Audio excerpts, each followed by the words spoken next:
The World Health Organization has just said that the novel coronavirus outbreak can be called a pandemic. New outbreaks have been reported in Iraq, Brazil, Greece, Israel, Nigeria, New Zealand, and the list goes on.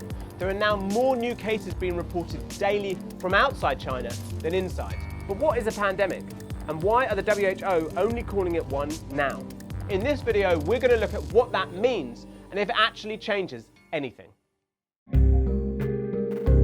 So what is a pandemic?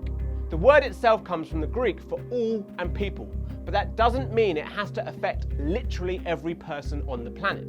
And currently there's no universal definition that everyone agrees on. We usually use the word to mean a new infectious illness that is spreading uncontrollably in different regions of the world, although not necessarily everywhere.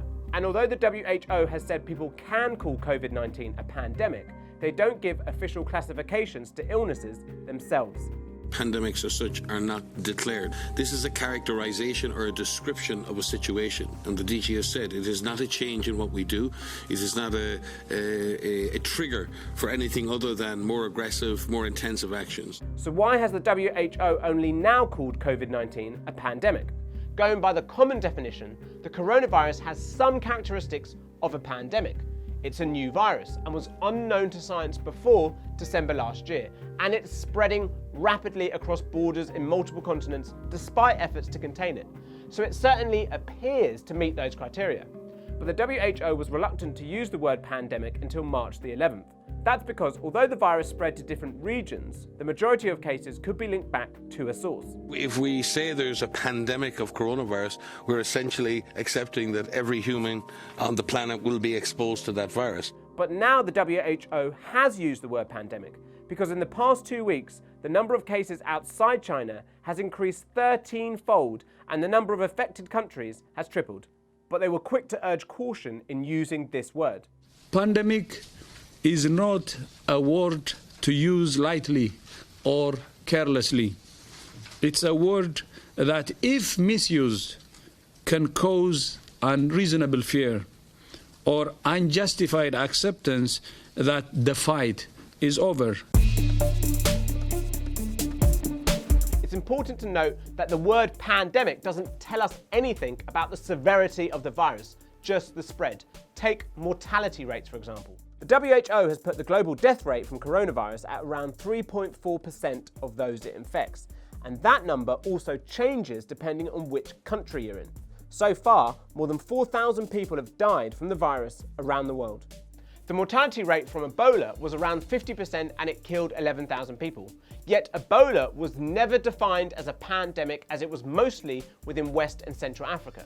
Just because something is a pandemic, it doesn't necessarily mean that it's extremely deadly. It just means it has spread far. The last time the WHO declared a pandemic, for the 2009 swine flu outbreak, it was criticized by some countries for unnecessarily spreading fear about an illness with a death rate of around 0.02%.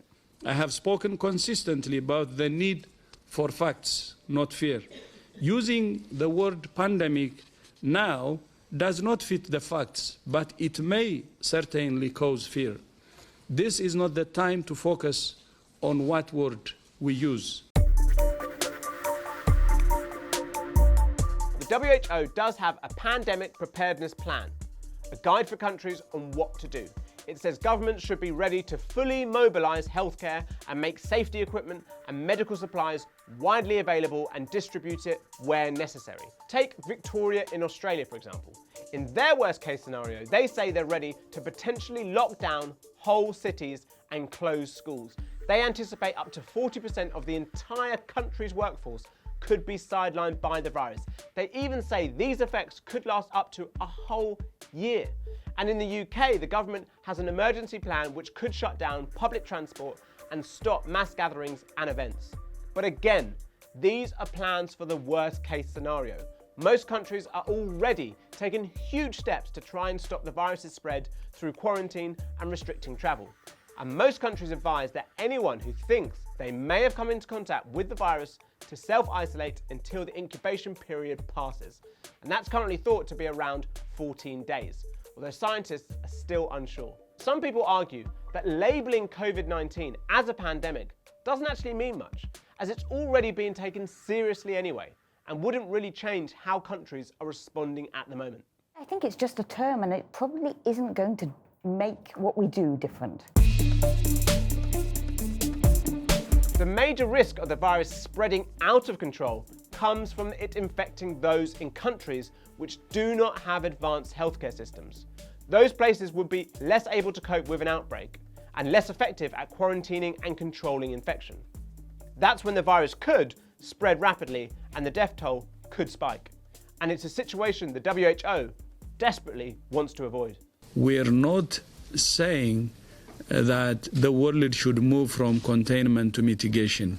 81 countries have no cases, so they should do everything to prevent from importing any case. There are 57 countries who have reported less than 10 cases, 10 or less cases.